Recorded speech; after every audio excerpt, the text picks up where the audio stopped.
That's better. Today's movie review is going to be on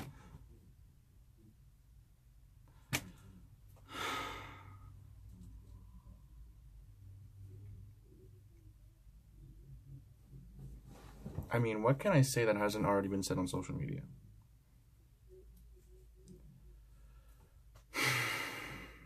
Okay, I'm gonna have to make this into like a two-parter video because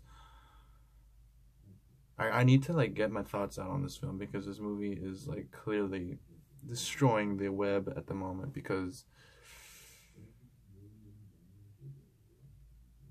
yeah, there's gonna be a separate spoiler section, so no spoilers here. I'll try and keep it that way, but yeah. So Star Wars The Last Jedi.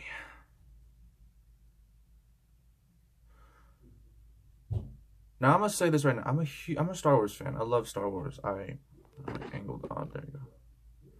So, you know, me going into this film, I was really excited. I love Star Wars. I love the setting, the spaceships, the characters, everything. Luke, the story. And, you know, after watching The Force Awakens, which was a really good film, I really, you know, had a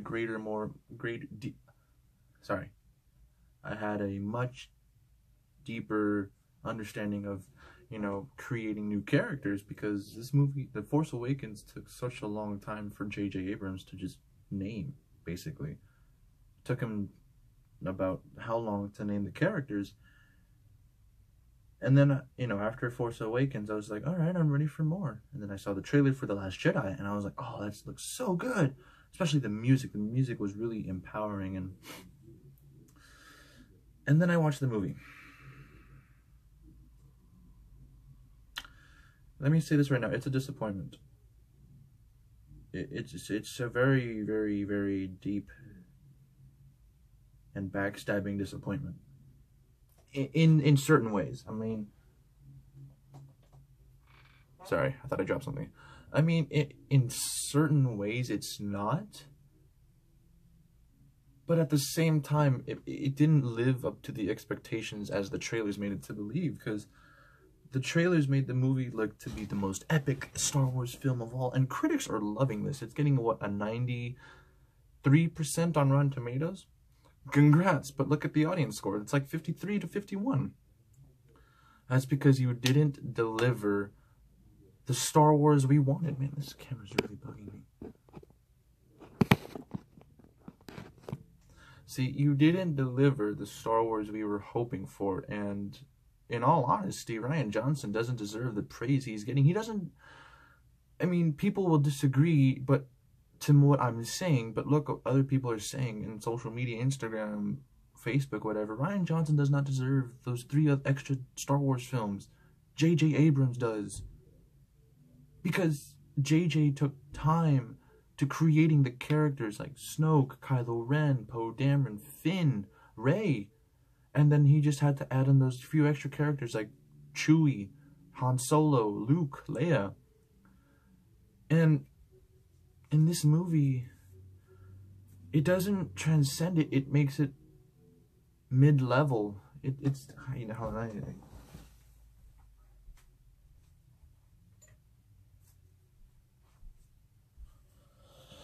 I need my lucky ring for this, because I can't do this.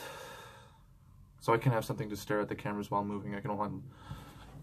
And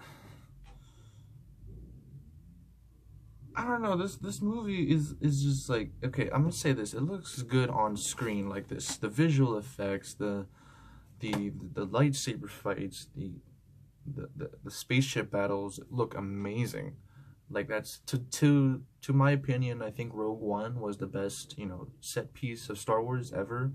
So I was trying to compare this movie to that, and I'm still thinking Rogue One is, like, otherwise, like, visual effects wise, the best. But in all honesty, it looks good. I mean, if you're like a sci-fi fan, then that's what you can go for. But to those Star Wars fans,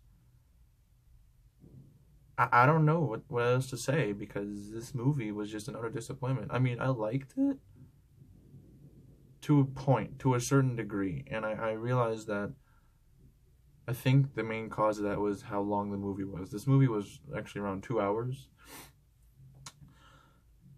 And, you know, for me, having a 2 hour film can either be good or bad.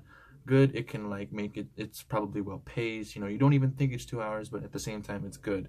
Or you have, like, for example, Blade Runner. Blade Runner was legitimately 2 hours and 45 minutes. And that has little to no action. Those are for people who like think. That's for like the story you have to think about. While other movies like Kong or John Wick, who are also movies that are under 2 hours, that has action. You know, it's well paced. It keeps the action going, so it doesn't feel that long or dragged out. This movie doesn't do any of that. This movie is flat 2 hours and you feel it.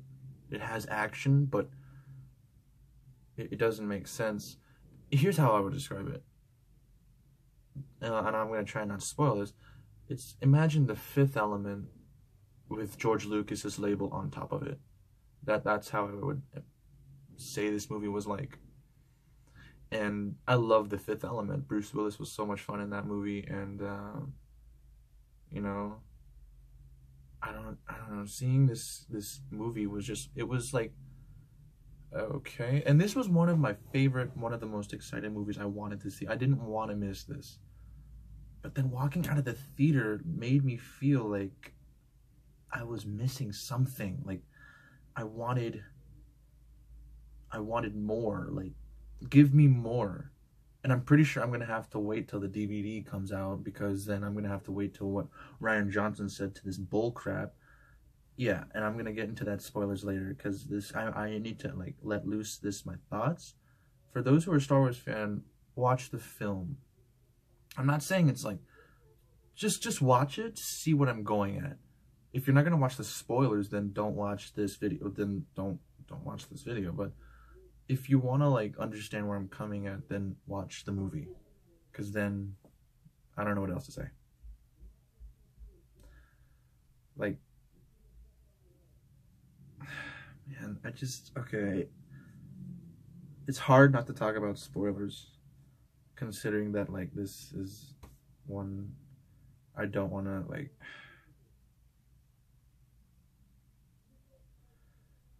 I mean, they oh man, sorry. All right, I'm gonna just end it here. Okay, so I'm gonna go into the spoilers section right about now. But to those who don't want to watch the spoilers, thank you for watching this really short movie review-ish with no spoilers. Because this is Star Wars, I can't spoil it that much. But the next video, the spoilers is going to be like somewhat long. So thank you for watching, and I'll see you on the next movie review. Bye. Welcome back to those who are watching the spoilers. Okay, now I get to let loose my anger. Oh, Rian Johnson kills off Supreme Leader Snoke. What?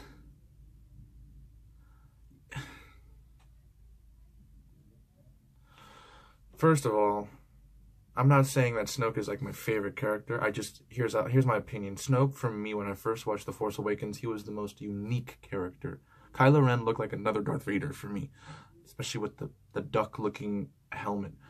But Supreme Leader Snoke, with a terrible name, but his backstory, we don't know anything about him. It was like the Senator Palpatine time on steroids, man. You know, he has that big scar. You know, how did he get this scar? How did he become all deformed? Like, how did he come by Kylo Ren? What are the Knights of Ren? He mentions them to Kylo in The Force Awakens as like master of the Knights of Ren. And then at the end of The Force Awakens, he mentions Kylo still is in training. And in this movie, none of that is ever mentioned. Not Knights of Ren is thrown out. The plot hole that is basically said that Kylo is done training. Okay, at least stated like your training is fulfilled. They never stated that. And thirdly, they kill him off in the most cheapest way I've ever seen. They Darth Maul him. Yeah, they cut him in half. So basically, here's the scene. And this is like major spoilers. So Rey goes to Snoke with Kylo or Ben Solo.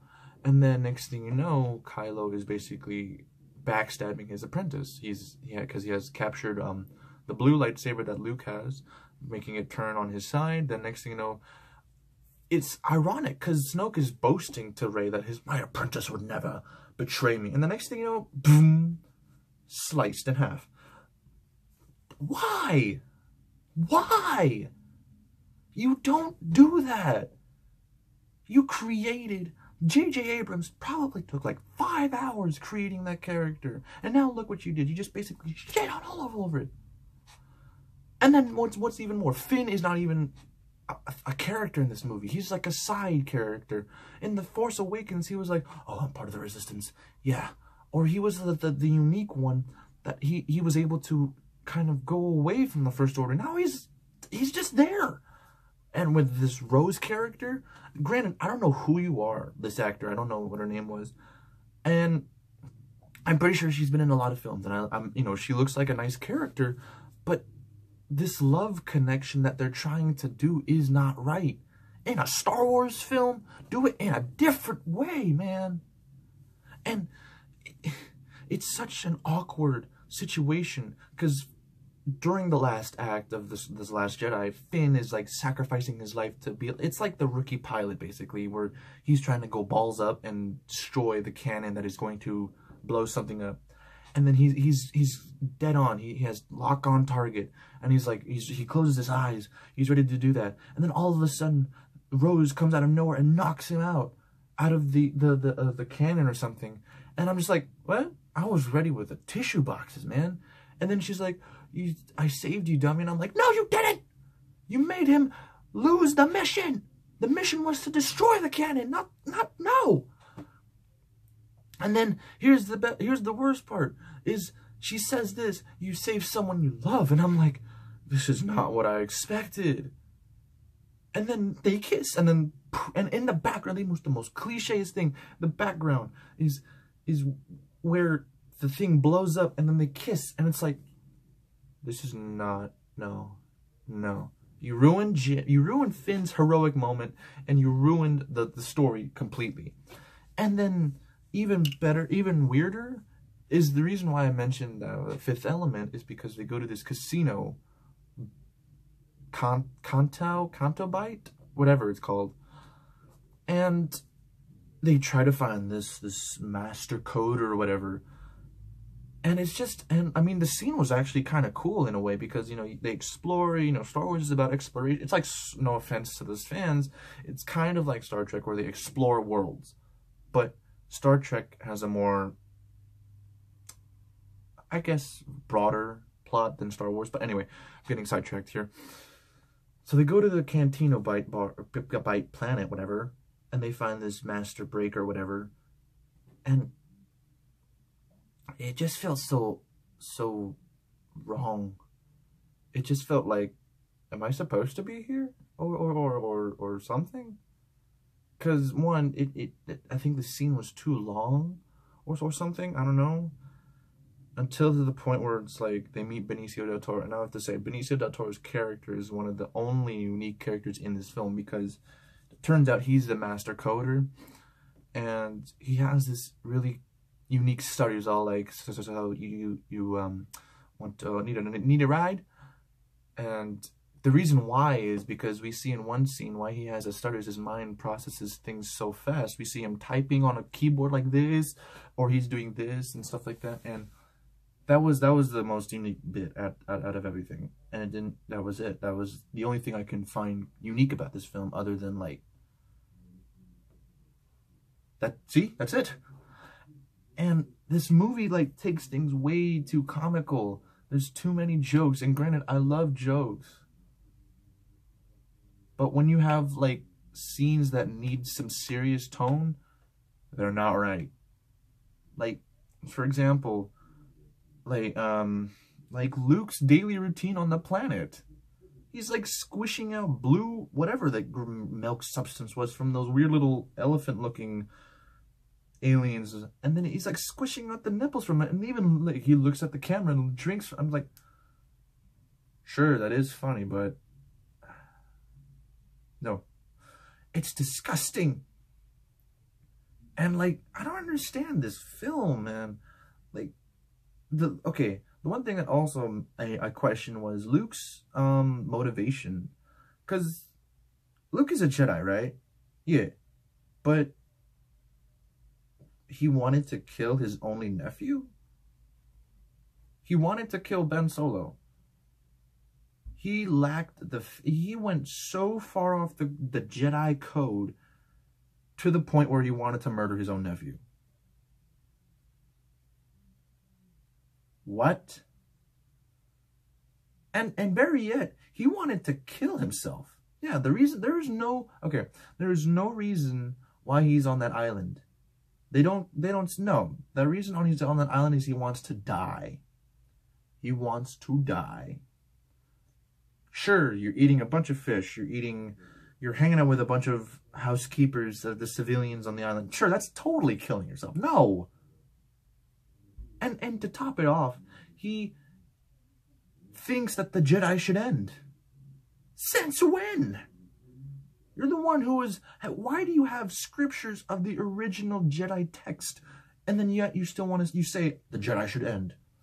What? What? No! Your motivations are completely whack. If you want the Jedi Order to end, or the Jedi, whatever, you shouldn't have the Force tree, nor should you have the Jedi scriptures. If you wanted to kill yourself, why did you choose an island inhabited by people?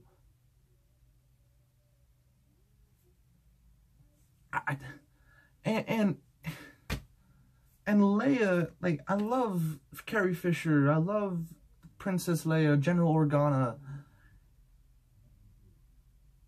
There is a specific scene where, like, Leia uses the Force to fly around through space. Like, so basically what happened was, in the trailer you see this too, Kylo is in his stealth fighter, and he wants to shoot the cabin his mother's in, along with all the other generals. General Akbar was in there too, and he hesitates too, and he doesn't do it. But then, further from that, 2 TIE fighters come in and shoot, like, those ion torpedoes, whatever, and blow them up. And then you think Carrie Fisher or, like, Leia die right there. It's like, it's a very breathtaking moment too. It's like, and then you see her hand kind of flinch, and then you see her eyes open, and I'm like, wait, Jedis can do this. I don't know. Maybe some canon character. I don't know. But it didn't really make sense. It took it away from the film, because I was like a suspension of disbelief, where it's like, okay, first of all, you should be dead, because there's literally no oxygen. And it kind of breaks away from the physics of it, because I'm not going to get into detail in it. I'm just going to leave it at that. Well, it's gonna Poe Dameron. I was really hoping for Poe Dameron. I'm just going to complete ranting, by the way. Like, Poe Dameron's character in the first one, I wanted more story on him. I wanted more, because in the first one, he was basically like, I'm here, guys. In this one, he's like, I'm here, guys, and I'm reckless. But why? Why? I mean, sure, he is a hotshot. He is like Luke. I'm gonna make my hoodie like a Sith. Okay. It doesn't make sense as to why you make him a hotshot.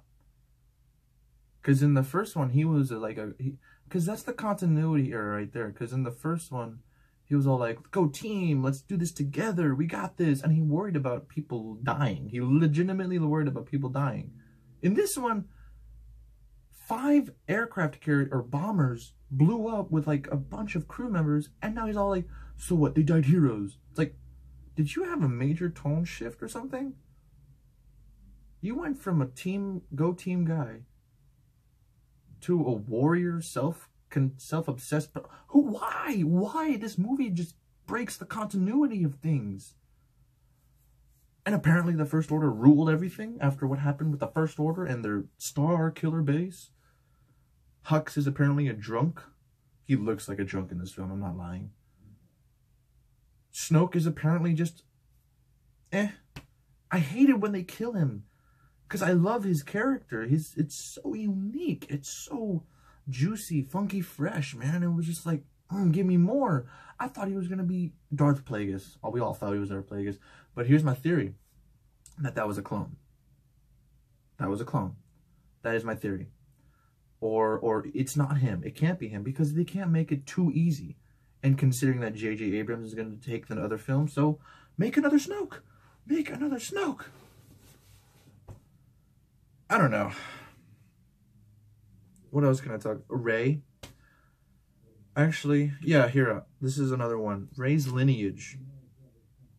Apparently, she's nobody. And I've refused to believe that.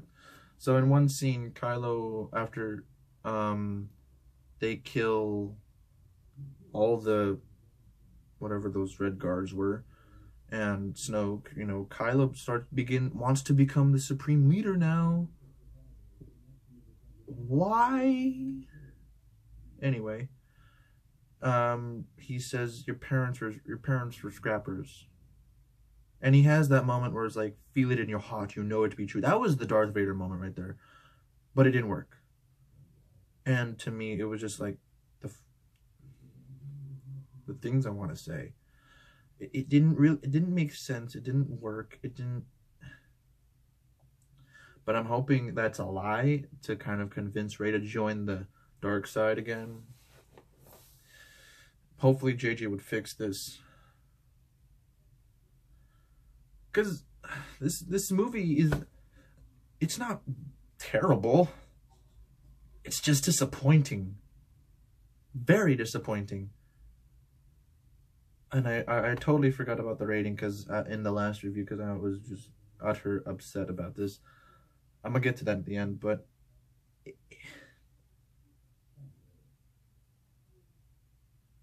And one thing that got annoyed was this movie got political.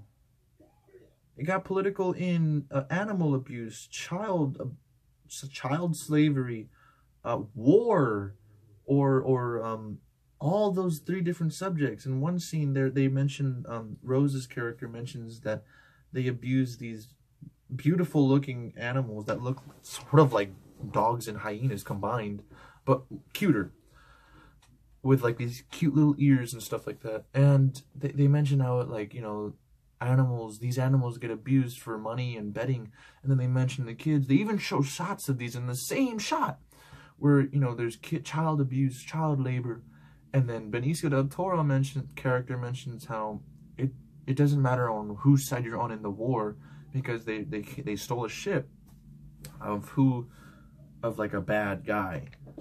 And, you know, he sees like, okay, what has this guy been selling? He's been selling to the First Order. But not only has he been selling to the First Order, has he been selling to the Resistance. And it's just like, oh. I mean, that was okay, because that makes sense. Because, you know, that actually is true. It doesn't matter whose side you're on. It's all about business. But it felt out of place at the same time, because the way he says it, and I don't know. I really don't really appreciate the fact that this film went. I like the fact that it went a different direction. The style of this film is different. It's not the Empire Strikes Back, nor is it Return of the Jedi-esque. It's different. I appreciate that. I like the style it's in. It's more dark. It's more kind of bleak in a way, grayish, more dark blue and stuff. And there's like a tint of red. Just imagine those 3 colors. But the way you executed the plan, I wanted it different. Everybody wanted it different. Because we were hoping for me, I had high expectations. I wanted the confrontation with Captain Phasma and Finn to be epic, to be bold. It wasn't. It was weak, and Captain Phasma is not dead. To those who have seen the film, she ain't dead. Because she went through a trash compactor. A trash compactor. How did, like, do you see the trouble that Han, Luke, and Leia went through, and Chewie? Look at that. They went through, I don't even know what was in that trash compactor. And my second expectation, was Rey's lineage. And I'm hoping that is a lie. Because I wanted her to be connected at least to some form of Jedi-esque. And that was the point of that what quote that Kylo says, where your parents are basically nothing, is the main key takeaway from this film is that anyone can be a Jedi. Anyone can be Force usable, because at the last scene we see the kid that was being abused by the guy from the Cantino bite use the Force. It's really quick too. Is if you look closely, he reaches out for the broom, but you think he's gonna grab it, but instead it goes towards him. So he is Force sensitive, and that was the main key takeaway. But to me, I'm just like, can you at least make it a little bit more unique? Like, maybe her parents dabbled a little bit in the Jedi when there was no war, but they left and they went to a more radical side, like Luke's lineage, basically. Luke went from a scrapper to fame. And then look at Rey. She's going the same direction. But make the lineage different. Because we both know that Luke, or Anakin as well, too, Anakin. See, we both know Anakin, Luke, both have a lineage of Jedis. And that's okay. But with Rey, you can switch it up a bit. Maybe she, like, her parents had some connection to the Force. Maybe her parents weren't Jedis, but they were more, like, for example, Poe Dameron's characters. Poe Dameron's parents were, they weren't Force sensitive, but they helped Luke save a Force sensitive tree, like 2 of them. And it's shown in this one of the trees, and, you know, maybe that's why Poe is such a good pilot. I don't know. I have to wait for 9. But in all honesty, you could have at least done the lineage for Rey a tiny bit better. Make it unique. After all, this movie is somewhat unique in its way. And thirdly, I was hoping for, like, Snoke to be a badass. I was wanting, like, Snoke to be like, I am the ruler of all this, you know. No. I wanted more. I wanted answers to Snoke, Rey, Finn, even. I wanted to know where he came from. But no. All we got was a big slap to the face, and I didn't appreciate that. We especially got a big slap to the face with Snoke, and Luke.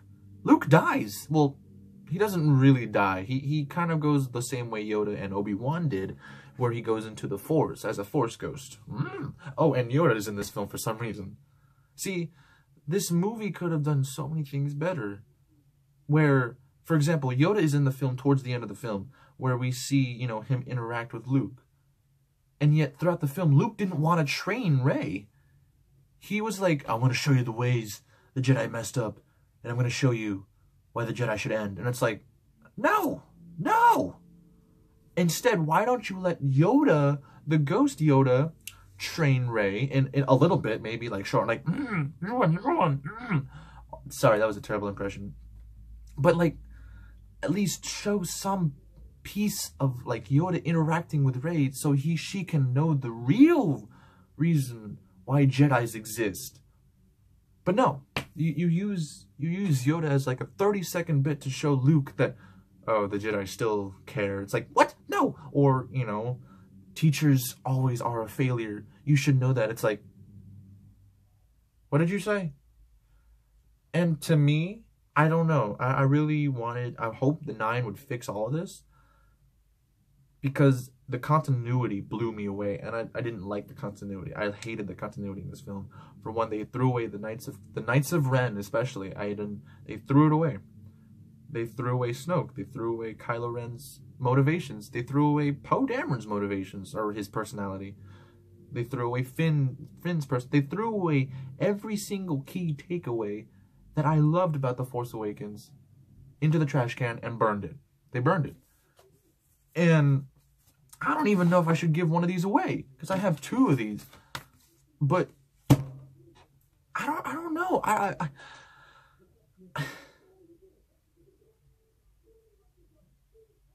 Sorry, my mom and dad are watching a film outside. But to me,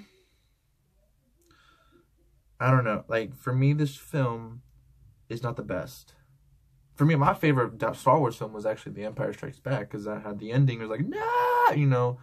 Second film would be The Force Awakens. No, the Rogue One, then Force Awakens. I loved Rogue One. But this film, it just doesn't really, it loses the vibe, man. It loses the tenation, the awe, you know, the awe factor. in the Star Wars franchise, and hopefully just by sheer luck they fix it by 9, considering that JJ was actually pretty good with Force Awakens. It still needs to be fixed. Rian Johnson, I'm sorry to say this, I don't know who you are, and you can sue me, but you have done terrible with this one. I don't know who you are. Sue me. No one's watching this video, by the way. So it's like, probably my girlfriend, but that's it. Sue me, Rian Johnson. I am disappointed in this movie. And for my rating, I'm giving this a 6 out of 10. I gave it a 10 out of 10 when I first watched it because, like, you know, my geek side kicked in. It's like, you know, but now my geek and logic side is kicking. It's 6 out of 10. This is one of the lowest films I've ever given, lowest ratings I've ever given a film. Okay. If you're not like a fan of the truth, like if you're just watching it and you know what Star Wars is, then it's perfect for those people. But if you're like a diehard fan, it depends how long you've been waiting to see this film, because I've been waiting like, well, since March to see this film, because the first trailer came out in March, then the second trailer came out last month, and it was like, really, you know. But yeah, 6.5 out of 10. Sorry. Hopefully I don't get too much hate for this video, but yeah. Anyway, that was my review on the Star Wars The Last Jedi. Hopefully anyone who watches this video found it useful and probably entertaining about me ranting about it. Anyway, stay funky fresh. Anyway, stay funky fresh, stay yourself, stay happy, bold, be who you are. Like I said, funky fresh. Anyway, peace out, have fun, and have a wonderful Christmas.